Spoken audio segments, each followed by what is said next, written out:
Welcome to Bite at a Time Books, where we read you your favorite classics one bite at a time. My name is Bree Carlile, and I love to read, and wanted to share my passion with listeners like you. Be sure to follow the show on your favorite podcast platforms so you get all the new episodes. Or you can follow the show on YouTube, where we have playlists for all the stories. You can find us on all the social medias at Bite at a Time Books, or on our website, biteatatimebooks.com, where you can also sign up for our newsletter for more information on what we're reading and what's coming next for the podcasts.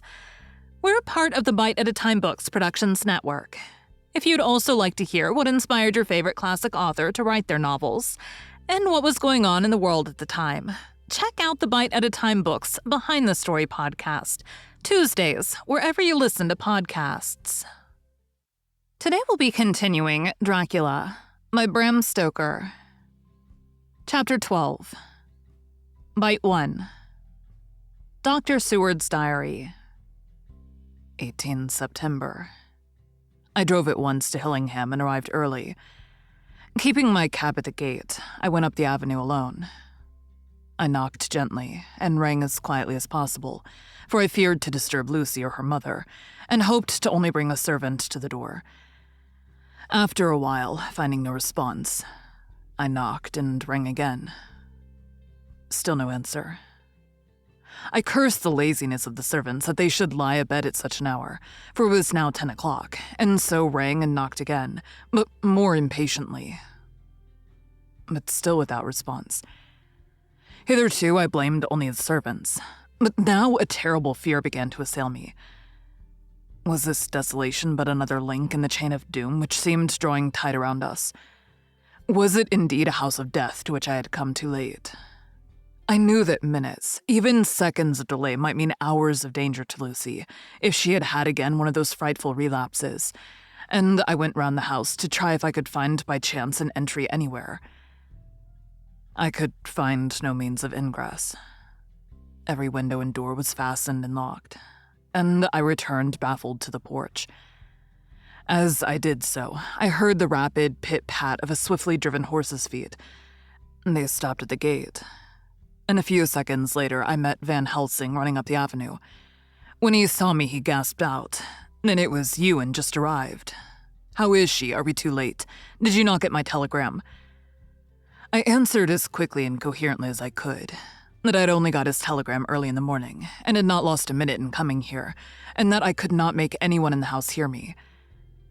He paused and raised his hat as he said solemnly, "Then I fear we are too late. God's will be done." With his usual recuperative energy, he went on, "Come. If there be no way open to get in, we must make one. Time is all in all to us now." We went round to the back of the house, where there was a kitchen window. The professor took a small surgical saw from his case, and, handing it to me, pointed to the iron bars which guarded the window. I attacked them at once, and had very soon cut through 3 of them. Then, with a long, thin knife, we pushed back the fastening of the sashes and opened the window. I helped the professor in, and followed him. There was no one in the kitchen, or in the servants' rooms, which were close at hand. We tried all the rooms as we went along, and in the dining room, dimly lit by rays of light through the shutters, found 4 servant women lying on the floor. There was no need to think them dead, for their stertorous breathing and the acrid smell of laudanum in the room left no doubt as to their condition. Van Helsing and I looked at each other, and as we moved away he said, "We can attend to them later." Then we ascended to Lucy's room. For an instant or two we paused at the door to listen, but there was no sound that we could hear. With white faces and trembling hands, we opened the door gently and entered the room. How shall I describe what we saw? On the bed lay 2 women, Lucy and her mother. The latter lay farthest in, and she was covered with a white sheet, the edge of which had been blown back by the draught through the broken window, showing the drawn white face with a look of terror fixed upon it. By her side lay Lucy, with face white and still more drawn.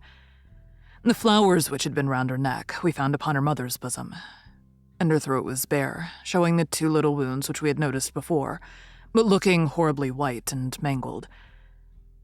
Without a word, the professor bent over the bed, his head almost touching poor Lucy's breast. Then he gave a quick turn of his head, as of one who listens, and leaping to his feet, he cried out to me, "It is not yet too late. Quick, quick, bring the brandy." I flew downstairs and returned with it, taking care to smell and taste it, lest it, too, were drugged like the decanter of sherry which I found on the table. The maids were still breathing, but more restlessly, and I fancied that the narcotic was wearing off. I did not stay to make sure, but returned to Van Helsing. He rubbed the brandy, as on another occasion, on her lips and gums, and on her wrists and the palms of her hands. He said to me, "I can do this. All that can be at the present. You go wake those maids, flick them in the face with a wet towel and flick them hard. Make them get heat and fire and a warm bath. This poor soul is nearly as cold as that beside her. She will need to be heated before we can do anything more." I went at once, and found little difficulty in waking 3 of the women. The 4th was only a young girl, and the drug had evidently affected her more strongly, so I lifted her on the sofa and let her sleep. The others were dazed at first, but as remembrance came back to them, they cried and sobbed in a hysterical manner. I was stern with them, however, and would not let them talk. I told them that 1 life was bad enough to lose, and that if they delayed, they would sacrifice Miss Lucy. So, sobbing and crying, they went about their way, half-clad as they were, and prepared fire and water. Fortunately, the kitchen and boiler fires were still alive, and there was no lack of hot water. We got a bath, and carried Lucy out as she was, and placed her in it. Whilst we were busy chafing her limbs, there was a knock at the hall door.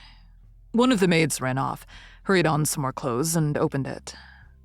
Then she returned and whispered to us that there was a gentleman who had come with a message from Mr. Holmwood.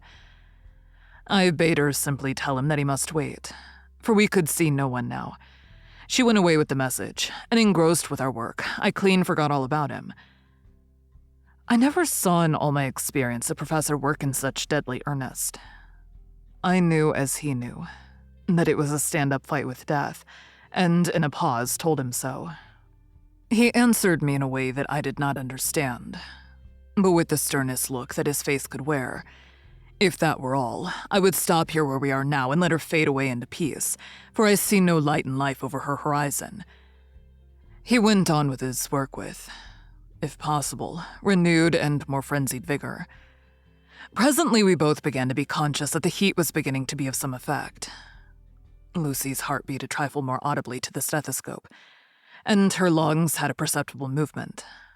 Van Helsing's face almost beamed, and as we lifted her from the bath and rolled her in a hot sheet to dry her, he said to me, "The first gain is ours. Check to the king." We took Lucy into another room, which had by now been prepared, and laid her in bed and forced a few drops of brandy down her throat. I noticed that Van Helsing tied a soft silk handkerchief round her throat. She was still unconscious, and was quite as bad as, if not worse than, we had ever seen her.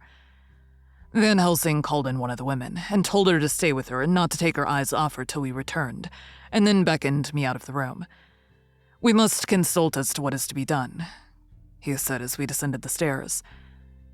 In the hall, he opened the dining room door, and we passed in, he closing the door carefully behind him. The shutters had been opened, but the blinds were already down, without obedience to the etiquette of death which the British women of the lower classes always rigidly observes. The room was therefore dimly dark. It was, however, light enough for our purposes. Van Helsing's sternness was somewhat relieved by a look of perplexity. He was evidently torturing his mind about something. So I waited for an instant, and he spoke. "What are we to do now? Where are we to turn for help? We must have another transfusion of blood, and that soon, or that poor girl's life won't be worth an hour's purchase. You are exhausted already. I am exhausted too. I fear to trust those women, even if they would have courage to submit. What are we to do for someone who will open his veins for her? What's the matter with me anyhow?" The voice came from the sofa across the room, and its tones brought relief and joy to my heart, for they were those of Quincy Morris.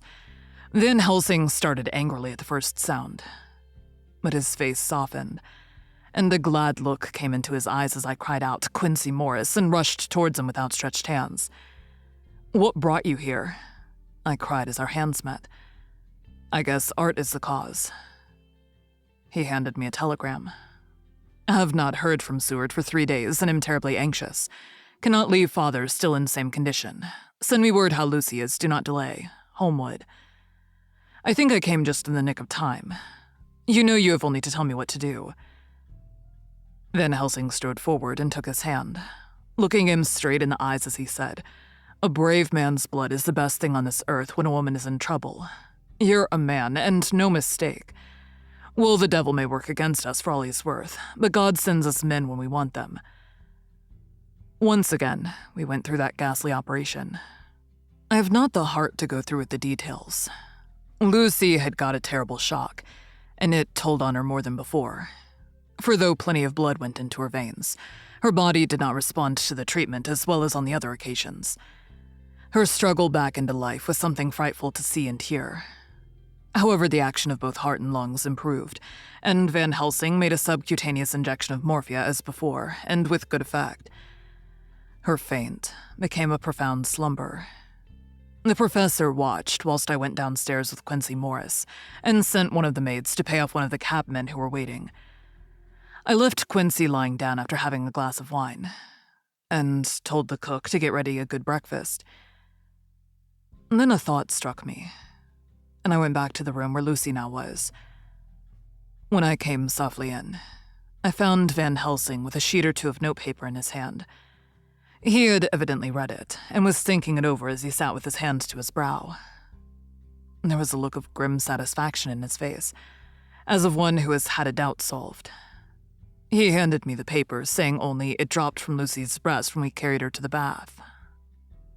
Thank you for joining Bite at a Time Books today, while we read a bite of one of your favorite classics. Again, my name is Bree Carlile, and I hope you join us tomorrow for the next bite of Dracula. If you enjoyed our show, be sure to follow us so you get all the new episodes. We would also love for you to drop us a rating on your favorite podcast platform. You can catch us on all the social medias at Bite at a Time Books, or check out our website, biteatatimebooks.com, where you can sign up for our newsletter.